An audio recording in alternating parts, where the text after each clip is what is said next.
Que vous allez bien, que vous avez passé un très bon week-end. Donc, on va faire le tour au niveau des marchés américains pour regarder qu'est-ce qui s'est passé et puis aussi faire une analyse un petit peu des marchés US. Donc, on va commencer par le S&P 500, donc futur ES comme d'habitude. Alors là, comme vous pouvez constater, effectivement, on a eu ce qu'on appelle la ligne de tendance ici à long terme. On a réussi à la casser et maintenir au-dessus. Ce qui ressemble un petit peu, je dirais, je vais voir. Hop, hop. Ce qui ressemble un petit peu à ce genre de phénomène ici. Vous voyez ici, par exemple, si on retourne entre, vous voyez, avril et novembre, on avait comme une sorte de canal ici, un petit peu ce qu'on a eu ici. Vous voyez, un petit canal, mais qui continue de un petit peu à être un petit peu haussier. Et là, on avait à peu près approximativement la même chose. Et finalement, on avait cassé ce canal pour continuer à la hausse. Et là, d'ailleurs, on avait une ligne de tendance à long terme ici qu'on avait cassée en même temps et que on a continué pour une dernière batch haussière. Donc là, en fait, ça ressemble un petit peu à ça. Enfin, en tout cas, graphiquement, on a, vous voyez ici, là pareil, et puis là, on a réussi à casser un petit peu comme ici. On a réussi à casser de la tendance à long terme ici aussi, un peu comme ici.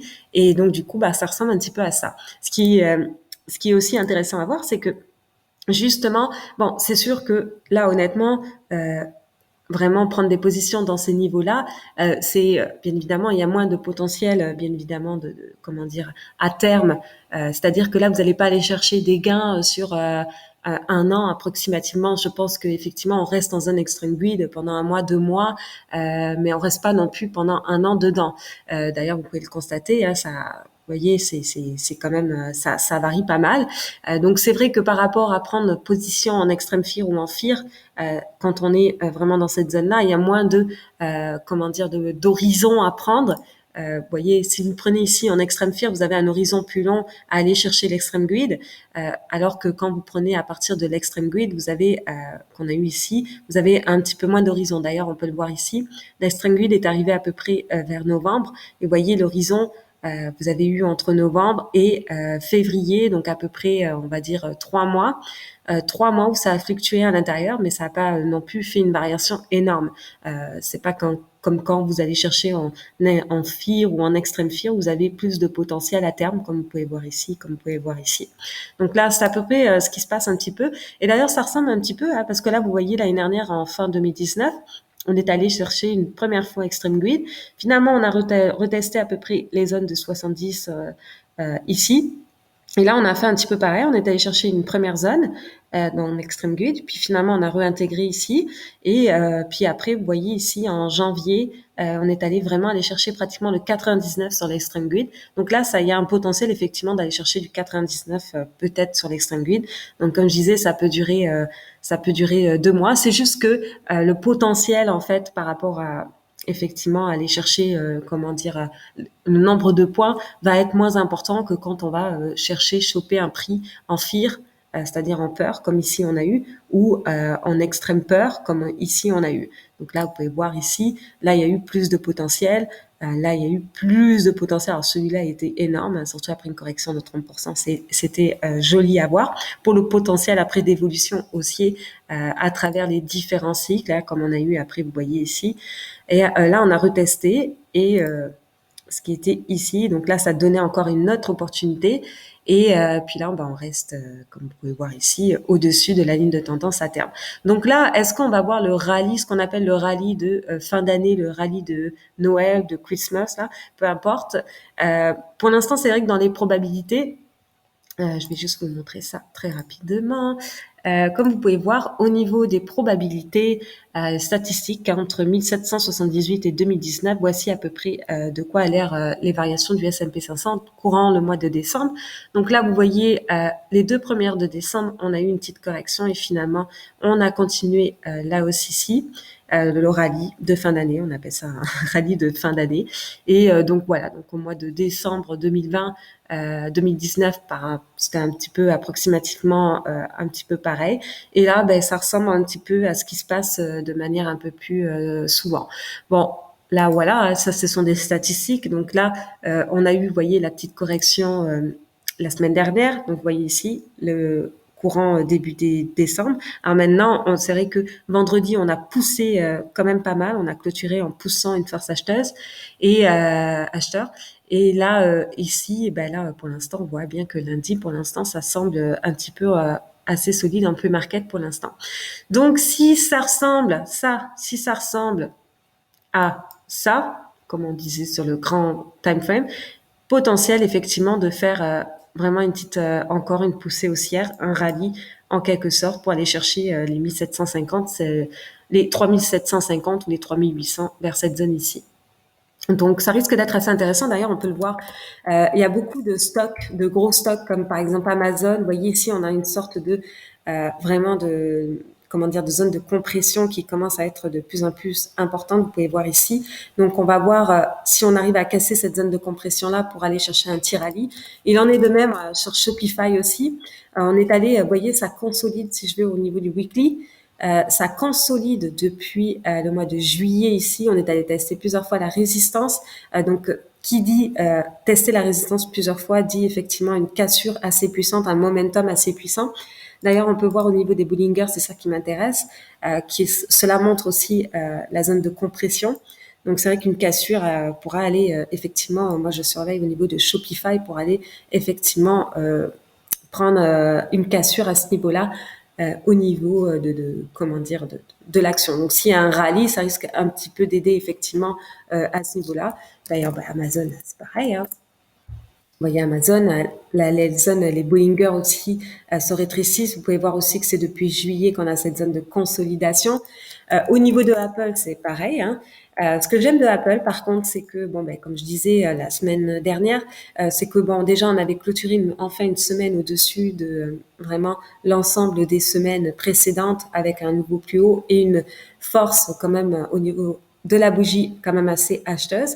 Là, on a terminé sur un doji la semaine dernière. Alors, est-ce que ça va nous faire le pattern, ce qu'on appelle le sandwich pattern, c'est-à-dire une grosse bougie haussière, un doji et une autre bougie haussière, qui est un pattern assez bullish normalement haussier, et justement qui confirmerait de toute manière mon plan d'action sur Apple, là, parce que moi je suis actuellement à la hausse sur Apple, sachant j'ai quand même des protections au cas où, hein, comme je disais, comme on est en zone quand même d'extreme greed, c'est sûr que le potentiel d'aller chercher est moins élevé, donc du coup je me protège un peu plus à ce niveau-là au niveau de mes positions, mais pour l'instant ça semble joli.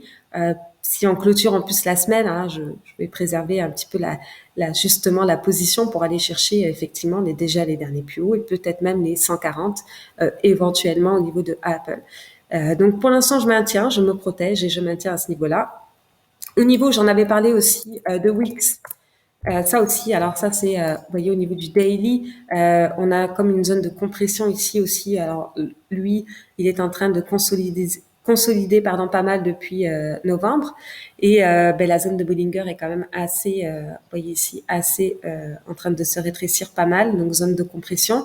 On a réussi quand même à avoir une belle bougie qui a poussé, donc c'est vrai que si le marché continue de son rallye en quelque sorte, son rallye de fin d'année, ça risque d'aider effectivement cette position-là, créer un certain momentum, étant donné qu'on a les Bollinger qui sont pas mal squeezés ici.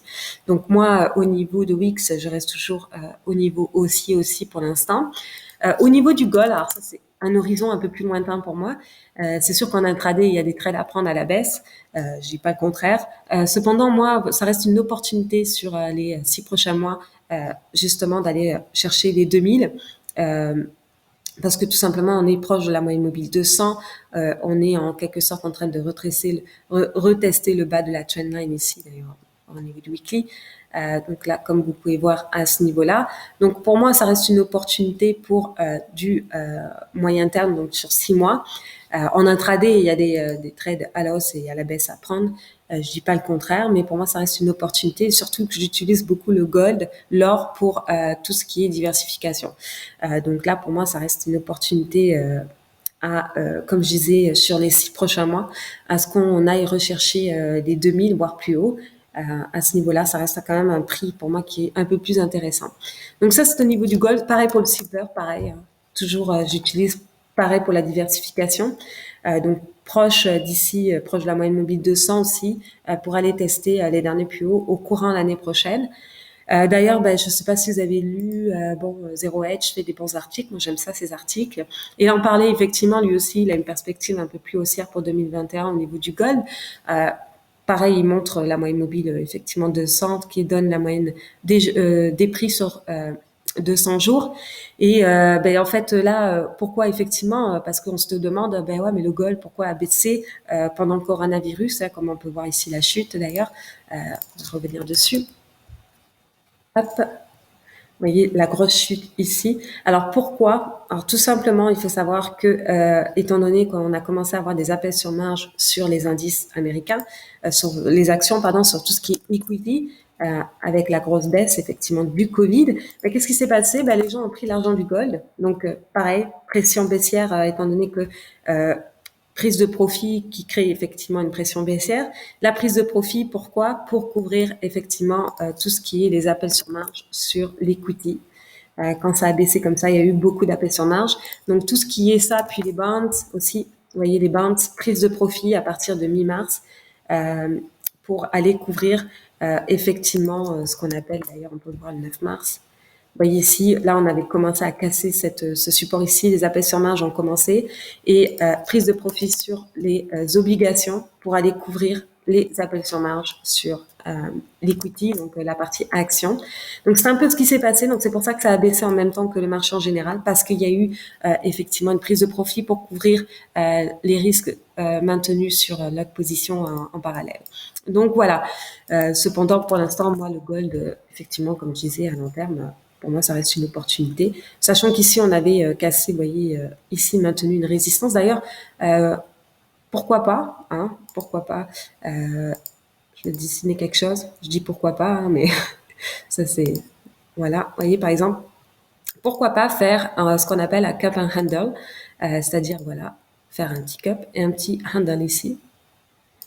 Donc j'anticipe un peu, hein.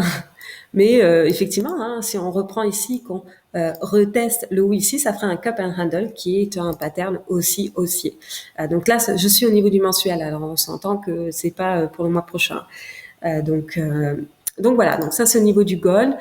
Sinon au niveau du VIX, lui, on maintient toujours encore dans son niveau support ici. Hein, donc vous voyez aussi au-dessus de la moyenne mobile 200 ici qui sert de support pas mal. Donc là, vous pouvez le constater. Donc là, on est quand même allé tester en haut. Un peu, vous voyez un peu ce qui s'est passé un petit peu aussi, comme ici, là. On a eu quelques pics entre novembre et février avant vraiment la grosse poussée. On a eu quelques pics ici. Bon, c'est un petit peu ce qui s'est passé, hein, comme vous voyez ici, là, on a quelques pics. Donc de toute manière, au niveau du futur, je regarde le marché global, hein, tant qu'on réintègre pas vraiment pour l'instant, à court terme, à l'intérieur de ce canal ici, il n'y a pas forcément de probabilité d'aller chercher le bas du canal. Là, pour l'instant, on maintient au-dessus. On a cassé quand même un niveau assez important. Donc là, tant qu'on réintègre pas, en plus, je ne sais pas si vous regardez, mais au niveau de SPX, donc lui, il nous donne des cotations, pas 23 heures sur 24, mais pendant les ouvertures des marchés US. On avait un joli petit gap ici qui a été formé en extrême grid. Alors moi, j'aime ça, les gaps en extrême grid, parce que la probabilité d'aller remplir ces gaps-là sont beaucoup plus élevés. Et bon, ben là, on est allé le remplir. Donc là, pour l'instant, on l'a rempli. On a clôturé assez solide. Donc c'est vrai que remplir et clôturer négatif, là, pour moi, ça aurait certainement une continuation baissière. Mais d'ailleurs, je vais juste aller voir au niveau, vous voyez, des secteurs. J'aime ça regarder aussi les secteurs. Là, vous voyez, les secteurs, on n'était pas tous dans le rouge non plus vendredi. Hein. Il y a eu quand même une alternative. Donc ça aussi, c'est à noter. Et donc voilà, donc ça, maintenant qu'on a rempli ce gap, on peut continuer un petit peu. Bon là, il y a des plus gros gaps, vous voyez ici, mais ça, c'est des gaps qui ont été faits en FIR.